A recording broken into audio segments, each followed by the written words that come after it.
বিগত বছরের চেয়ে এবার কিশোরগঞ্জে বোরো আবাদে লক্ষ্যমাত্রার চেয়ে বেশি ফলনের আশা করছে কৃষি বিভাগ। তবে ধানের ন্যায্য মূল্য নিয়ে সংশয় প্রকাশ করেছেন কৃষকরা।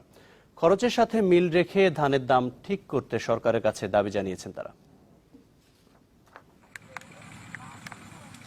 সবুজ ধানের ক্ষেতে কিশোরগঞ্জের হাওড় অঞ্চলের চারদিকেই এমন সমারোহ চোখে পড়বে।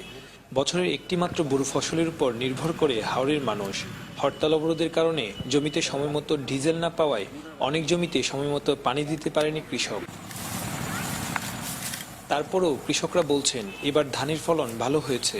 তবে পানি সার ও শ্রমিকের মজুরি মিলিয়ে প্রতি কাঠা জমিতে ২৫০০ টাকা খরচ হয়েছে। সেই তুলনায় ধানের দাম কমপক্ষে ১০০০ টাকা নির্ধারণের কথা বলছেন তারা। তা না হলে লোকসান গুনতে হবে কৃষকদের। ধানের যে দরটা খেতে সারে তেলে এসব থেকে মিলে না। ধানের দাম দুটো ঠিক মধ্যে পাওয়া যায় ভালোই হইব। ধান অবশ্য মোটামুটি ভালোই হয়েছে।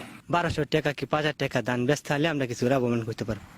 জেলা কৃষি বিভাগ বলছে সময় মতো চারা রোপণ, পর্যাপ্ত সার ও প্রয়োজনীয় পানির ব্যবস্থা নিশ্চিত হওয়ায় এবার বোরো ধানের বাম্পার ফলনের আশা করা হচ্ছে।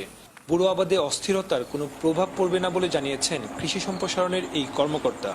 এখন পর্যন্ত ধানের যে অবস্থা আমরা আশা করছি যে আমাদের যে উৎপাদন লক্ষ্যমাত্রা আছে সেই উৎপাদন লক্ষ্যমাত্রা অতিক্রম করবে এবং এখানে আমাদের এই কোনো রাজনৈতিক অস্থিরতা আমার এই এলাকায় বোরো উৎপাদনে কোনো প্রভাব ফেলবে না।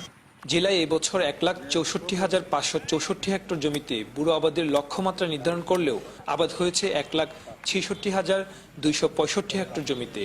আর উৎপাদন লক্ষ্যমাত্রা নির্ধারণ করা হয়েছে ৬,৫৯,৪১৫ মেট্রিক টন চাল।